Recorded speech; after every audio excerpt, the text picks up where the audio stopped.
Thank you very much, Administrator Jackson, for that bit of environmental entrepreneurship, because I think you've sold us on the idea. And we hope the panelists will bring about a lively discussion. I'd like to invite the chair of the panel, Dr. Sinaia Netanyahu. Dr. Netanyahu is the chief scientist of the Ministry of Environmental Protection.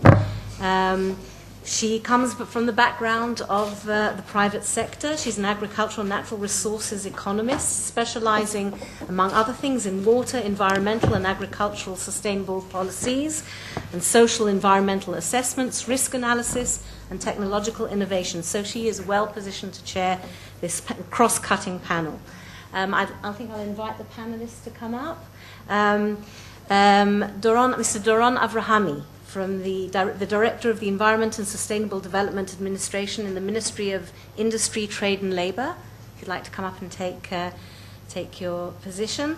The administration is responsible for developing tools to promote issues such as energy efficiency, green building, recycling in Israeli industry.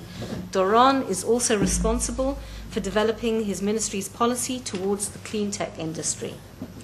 Mr. Doron Lavi, co-founder of Pareto Engineering, a consultant on economic implications of environmental policies, including on aspects of green growth policy, and a university lecturer in the field of environmental economics. Ms. Nomi Tzur, an Israeli environmentalist and currently deputy mayor of Jerusalem, a post in which she's responsible for strategic planning, environment, sustainability, and historic conservation.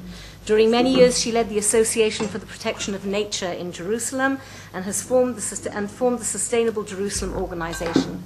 So Nomi is here really with a number of hats today. Naor Yerushalmi is the Director of Life and Environment, Israel's roof body for environmental organizations. He was the Associate Director of the body for a number of years and then replaced Alona Shefer in that position.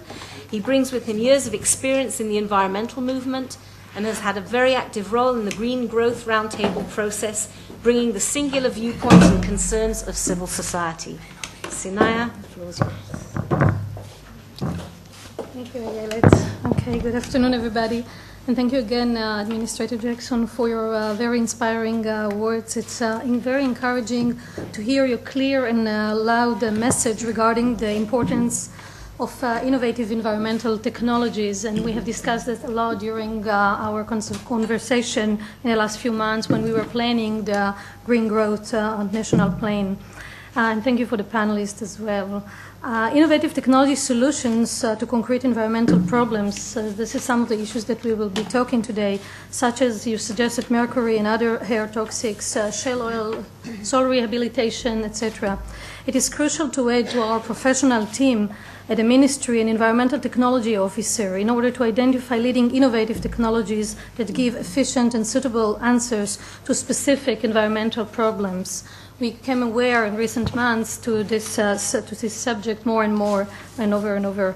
Developing a technology innovation center such as waste, recycling, and energy, as our Director General has mentioned, is one of our aims as well.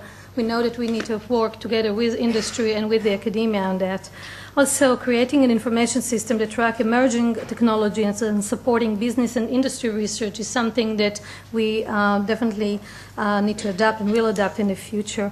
Also, we must invest in applied research. It is our common goal to have research-based policy, I suppose, and this requires investment in research and development towards issues such as climate change, mitigation and adaptation, improving air quality, cleaning up our communities from waste, contaminated soils, and cleaning up our streams, also protecting water, preventing contamination from reaching water resources, and assuring the safety of chemicals, and also environmental justice building partnership. It's an ongoing and endless effort that need to be taken.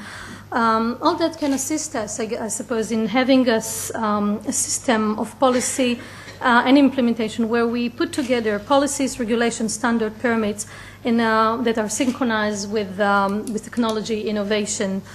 And with that, I would like to start with Doron Avrahami from the Ministry of Trade and from the Ministry of Industry and Trade and Labor. The ministry is a full partner in our national green growth plan and leading a cost-effective and best technologies for green industry. The ministry is also oriented toward promoting practical technological solutions that, after being tested in Israel, have the potential to be exported abroad.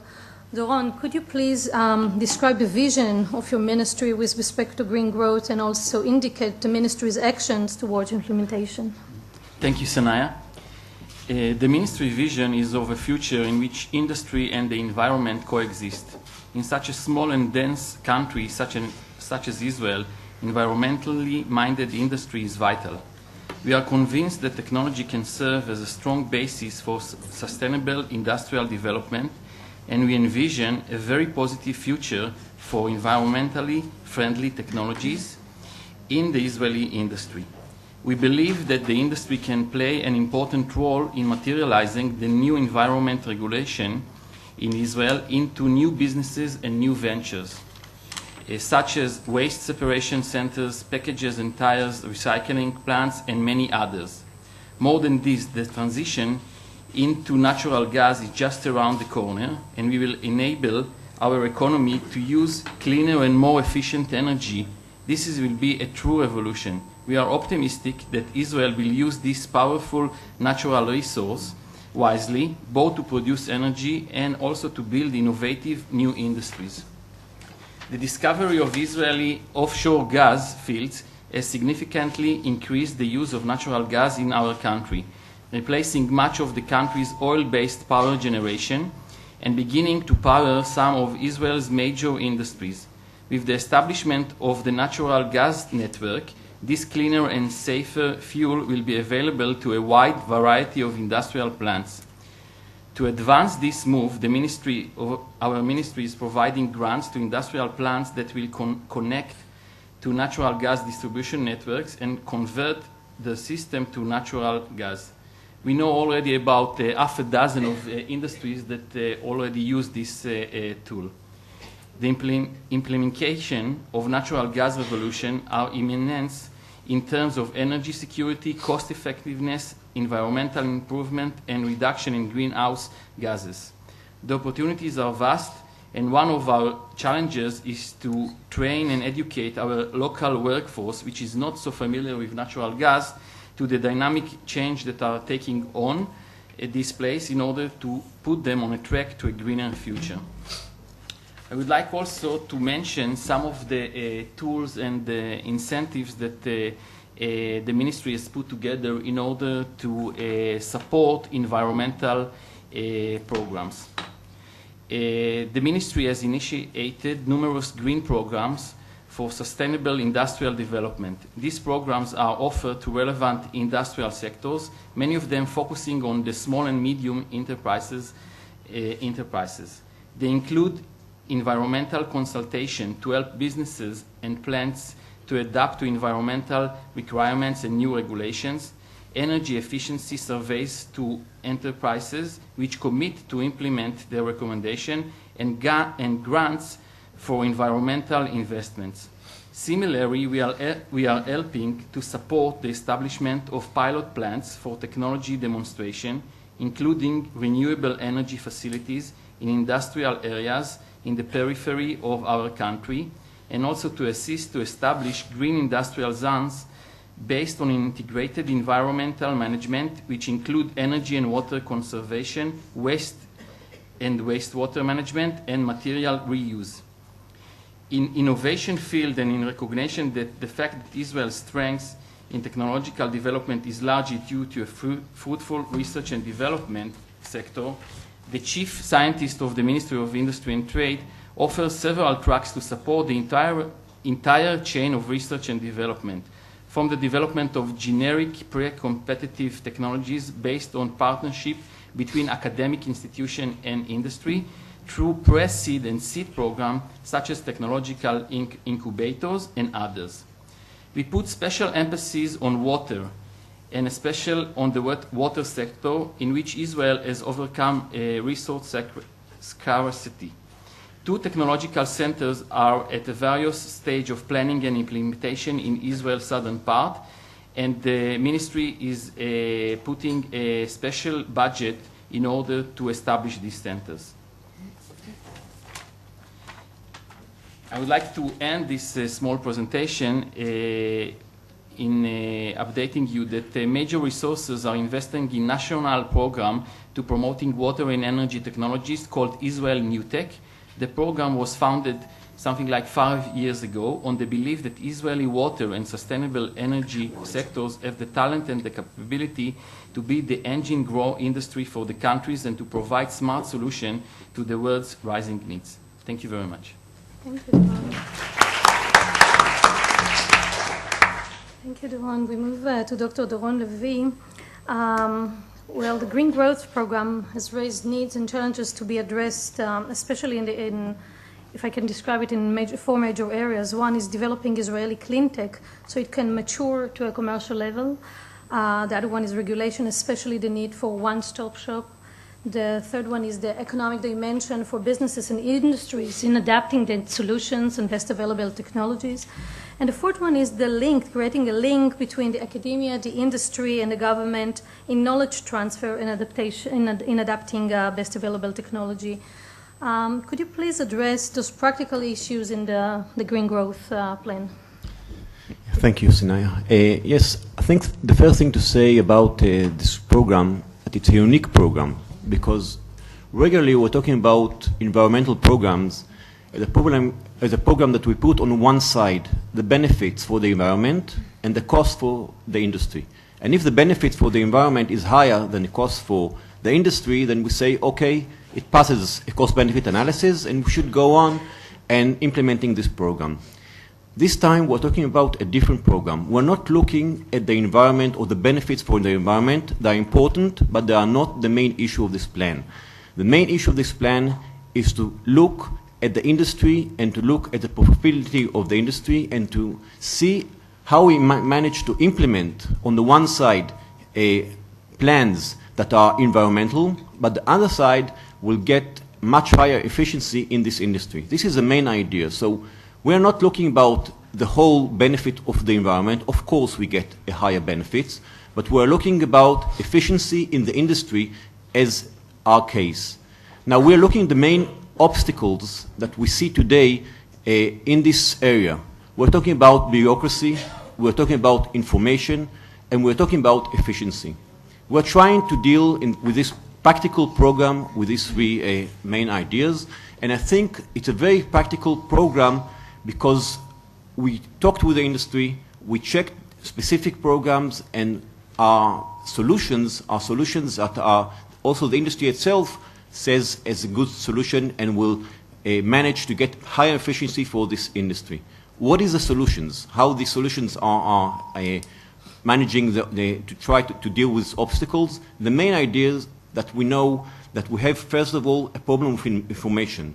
We checked about 100 programs and the 100 programs of implementing environmental plans, and we saw that 50 of them, half of these programs, were efficient for the industry itself, even if we ignore the benefits for the environment. Higher quality, or let's say higher efficiency in energy, or usage of water, and the industry itself will profit from utilizing these programs. What is the problem? Information. They don't understand, they don't know exactly the problem, and they don't really understand this specific technology, and that was a major problem. The second thing was bureaucracy. We're talking about a situation where the industry needs time. They need some time for implementing this technology. They can't just implement it in 1 year or sometimes even more than that. And this idea was going back to the ministry itself, saying let the industry have some time in implementing this technology, and when they will implement it, we'll all benefit from it. The environment will benefit, and the industry itself will benefit from this idea. So the second thing was time, bureaucracy, looking at the whole picture and giving this industry the situation where they could implement this technology not directly, but will take some time to do it. The third thing was the technology itself. There's a lot of technology in Israel. This technology, environment technology, is something that will benefit for the whole country, but will also benefit the industry itself that will implement this technology. How do you do it? We saw that one of the major obstacles is when this technology goes out from the university or from, let's say, the basic experiments, and when they go to the industry itself. This gap is what's called the death gap between the academic itself and the implementing of the industry itself. This gap needs money, and these gaps need some support from the government, and that's what also the General Director, Scheffer, talked about, is implementing the beta sites in industry and giving them some help in order for these technologies to prove themselves in Israel, and then from Israel to sell this technology to other countries in the world. And we see where we found good Israeli technology that was implemented in Israel, we managed to sell it abroad and get a lot of at the end, a lot of exports of technology in these sites. So we're talking about three major things. Beta sites, we're talking about some academic, environmental, ministry, and industry centers that will implement the technology and will show at the end of the day that we can give the industry time, implement efficient technologies that will help them be more profitable, and these centers will, at the end of the day, will be beneficial for the industry itself, and of course will get a higher efficiency of environment in Israel. The third thing was bureaucracy. The industry itself comes today and goes to different, let's say, different agents in Israel to get all kinds of permits from different kind of aspects. We're talking about a one-stop shop, a place where they will get all the permits, they will understand, they will have a long-term plan to understand exactly what they have, what standards they have to stand, not only in the next year, but in the next 10 years, and they will manage to find the right technology in order to stand in these standards. But we're not talking about standing in 1 year, we're talking about in 10 years, so we have some time to find the right technology, to make the experiments in order to find the good technology, the efficient technology, and that's why we get, at the end of the day, we'll get good Israeli technology on one side, we'll get a more efficient industry on the other side, and everybody will benefit from these ideas. We checked the numbers, we saw that we're talking about billions of dollars in the next 5 or 10 years. General Director Scheffer talked about $7 to $8 billion dollars in the industry in Israel. I think we can get even higher numbers. This is not let's say the regular numbers if we manage to implement our ideas, but probably we'll get much higher numbers in the next few years afterwards. Thank you. Thank you, Doron. Okay, so stringent regulations, but be soft and practical, and I guess reasonable with the industry and the businesses, so they can flourish. So we're moving from the national level to the more local level. Naomi Tzur, the Deputy Mayor of Jerusalem, you manage not just a city, but this city, which is also a metropolitan. And an urban environment consumes resource, emits pollutants and waste. It serves local residents, but also hosts many more visitors, deals with population from various socio-economic backgrounds, and yet has great interest in closing gaps, leading social and environmental justice, and protecting the health of its residents and visitors and the environment, obviously. What are the key challenges and solutions for the metropolitan, such as Jerusalem? If you can elaborate on that. Thank you. Yes, I will relate to Jerusalem, although what can be said of Jerusalem could be said of any metropolitan area in Israel, although Jerusalem has its extra burdens to bear. But we're talking about a country which has a different statistic from other countries in the world. As Alona pointed out, we're more than 90% urbanized, and this is a very important factor. The whole world is heading that way. I'm under heavy impact from the World Urban Forum number 6, which a delegation from Israel attended last week. The world altogether is urbanizing, and Europe is up to 75%. I'm not quite sure where the United States is at. When we look at things here, and I take a city like Jerusalem or the urban pattern of Israel, if we look at the country without its cities, we say jokingly it would be like a Dutch cheese with more holes than cheese. Now, this means that we're in a reverse situation from any other country in the world, because in most countries they're trying to stop people rushing into cities. There's this trend of urbanization. In Israel, we have the reverse. We have to stop people trying to escape from cities, which means we need our people living in the cities and feeling happy there. So we're talking about a sense of well-being that we want to engender in urban life, and how do we do it? And here I would relate, Ms. Jackson, to what you very wisely said. You spoke about the one voice. We have the different levels of government. We have our national government, our local government. We have our institutions, our industries, our academic institutions, and we have our family unit and our individual decision-making processes. We have somehow, and this has to go on within the city in Israel, to reach a situation where that one voice can be heard. And I'll give some simple examples. All aspects of green growth can and should and will take place in the urban environment. And all has to be done with an atmosphere of transparency, and we have to get everyone on board. Residents have to be involved, they have to care. We have to deal with our infrastructure, our transport, our waste management, our sewage treatment, and we have to do it with the most modern and environmentally friendly technology that we possibly can. We also have, I remember the Copenhagen talks in December of 2009 when President Peres stated the goal for Israel of cutting down emissions by 20%. He could say that because the major cities in Israel had undertaken that very goal. And here, on the issue of the one voice, what we're trying to aim for, and this is one of the things that came up in our green growth talks as well, is how to create legislation at a national level that can enable the local government and the cities to achieve the goals that will effectively achieve the national goals. We need legislation for affordable housing in cities so that people will not want to escape to cheaper housing in rural areas.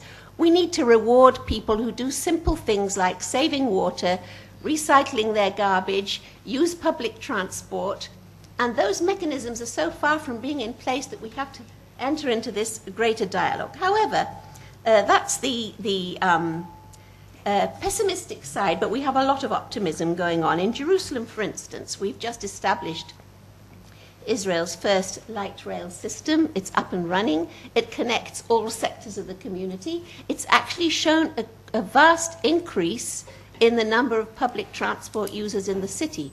It was projected at 70,000 journeys a day. We're well over 100,000 a day, and we're moving ahead with a second, third line and additional BRT lines.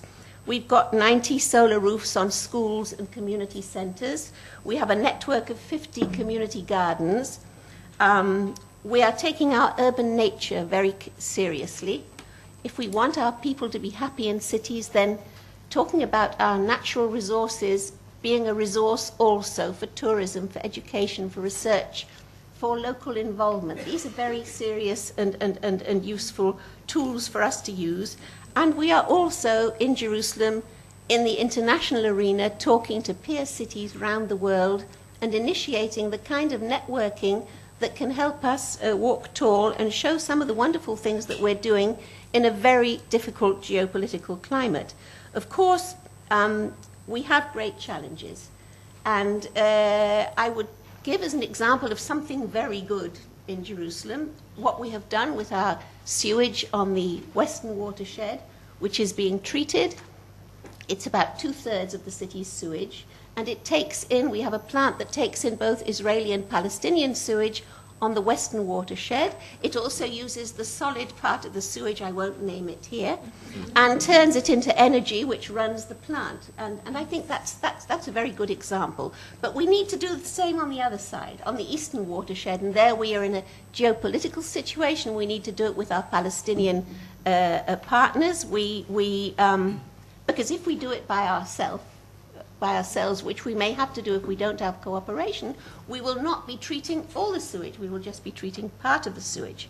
So when I look at this situation, particularly I name the sewage in the eastern watershed as our greatest challenge, because in a part of the world where water is scarce, we have 15 million cubic meters of raw sewage flowing down into the Dead Sea, and this is the most urgent thing that we need to solve, but we're working on it, and we're working very, very hard.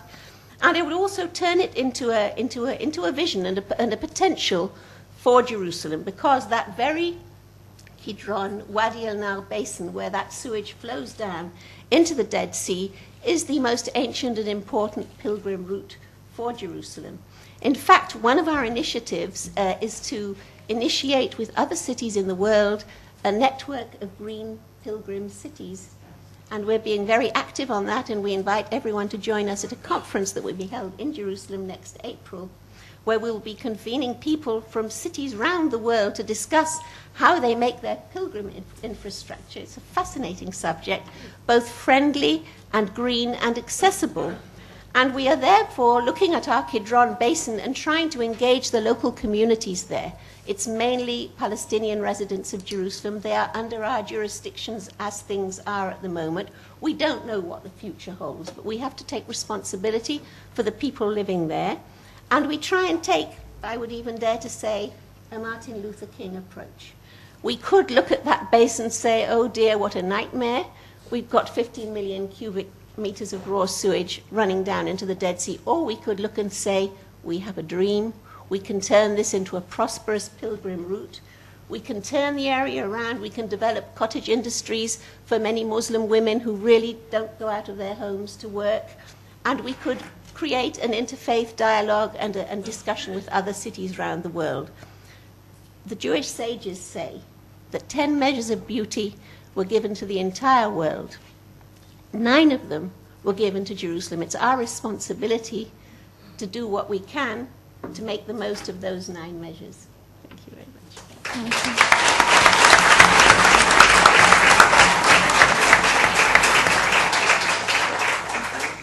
Thank you, Naomi. And I want to address the following question to Mr. Naor Yerushalmi, the Director of Life and Environment. The Green Growth National Plan was created with the participation of stakeholders from the government, from the industry, the business sector or the business community, the academia, and the civil society. Participants voiced the challenges in their sectors. Obviously, environmental sectors touch many other sectors, not just the Ministry of Environment and Ministry of Trade. How do you see the role of the civil society in expanding collaboration with other parts of our economic sectors and also with additional government agencies? And I want to put another question, if I may. It's also customary to measure the growth with economic indicators, the usual indicators that we are familiar with, and also the health of the environment with some environmental indicators. Naomi has touched on welfare issues and well-being as it touches the people. How do you suggest to measure that? And we have mentioned we've mentioned beyond GDP also in our discussion. How do you suggest to measure that? Thank you, Sinaia. One cannot start answering the question about this process without begin by congratulating both ministries of environment protection and industry for something that cannot be termed as less than innovative and successful and unprecedented process of stakeholder engagement for creating the National Plan for Green Growth in Israel. It's a first, hopefully not the last one. I represent here a very vibrant environmental movement of over 100 environmental organizations from all around Israel. We know that engaging the public in such a process is not easy. Who is the public? Who represent it? Are these public or its representatives professional enough for such a process? But it is the right thing to do, we're sure of that, and it is essential in a resilient democracy. Civil society's role is to serve as a catalyst of change, to challenge the government and to push for better and more ambitious policies. However, alongside this very positive step, there have been various attempts by other government elements to curtail the public's involvement in decision-making and to limit its influence on policy. A good, or maybe not such a good example, is the government's suggested reform of the planning laws, which limits the public's accessibility to the planning process. We truly hope that this reform, these suggested laws won't pass, and we will be able to continue this way of participating in a very important decision-making process. It is therefore essential to adopt the principle of stakeholder engagement as an official government policy, and we hope that other government ministries will assimilate stakeholder engagement practices in decision-making processes in all levels of governments, not only in environmental issues. Now, regarding your second question, as NGOs, our view is that in order to truly promote green growth, we should redefine the concept, the mere concept of growth. Because apart from the important necessary targets of increasing governmental investments in clean tech, as was mentioned here, and working towards decoupling growth from GHG emissions and the use of natural resources, we must challenge our basic definitions of growth itself. What is it that we really want to increase in our society? And is economic growth, measured by the GDP, enough? GDP is often used as a sole indicator of prosperity and well-being. However, it is becoming clear that it does not and cannot capture the full sense of these concepts. First, it does not take into account positive aspects of life, such as public health, community work, education, accessibility to employment, etc. And second, because it also measures negative phenomena, such as car accidents, armed conflicts, etc., as conducive to growth. Recently, there is an increasing voice calling for an alternative vision for growth and well-being, and alongside them, a growing willingness and commitment to take part in decision-making processes from the public. Not only environmental organizations, but the public at large and other civil society sectors. Both the government and civil society should harness these trends and provide space and forum for wider, ongoing participation, and consider adopting a broader, more ambitious vision for sustainable economy in Israel. We believe that a sustainable economy should take into account the protection of our natural resources, public health and social equity, and address both the current needs and the needs of the future generations. Thank you. Thank you, Noah. Thank you very much for the panelists. And before I open the floors to questions, I'd like to see if Administrator Jackson, would you like to respond first, or you want to comment on? Well, it's fascinating to see. I'm really interested in hearing the questions. So many people waited so patiently, but I don't think you can underestimate the accomplishment. I think hearing Mr. Yerushalmi start with feeling good about the process is half the battle. I mean, part of what I feel like we deal with so much back home is fighting an old idea that is well past its prime, and talk about innovation should have been gone a long time ago, which is every single piece of progress in taking care of the planet or protecting the earth or cleaning up comes at the expense of some economic growth. It's like you can't take a step forward in both. You must pick. You know, it's this horrible choice. And I spend so much of my time simply saying over and over again that is a false choice. Maybe at some point, I don't know, 200 years ago it was the true choice, but it's just no way with all the advances we've made that you have to make one or the other. It requires vision and planning and a willingness to look further ahead than, a year or two, and sometimes that conflicts a bit with profit, where people are judged by how much money they make today or tomorrow. But so it requires that business and government and the ministry here of trade and labor all think together. So it's just, certainly the work is just starting, whether it be at the city level or at the federal level, but it's a very hopeful development. It's one that we'll probably take some of these ideas back and sit down with our Chamber of Commerce once again and try to update the paradigm a bit.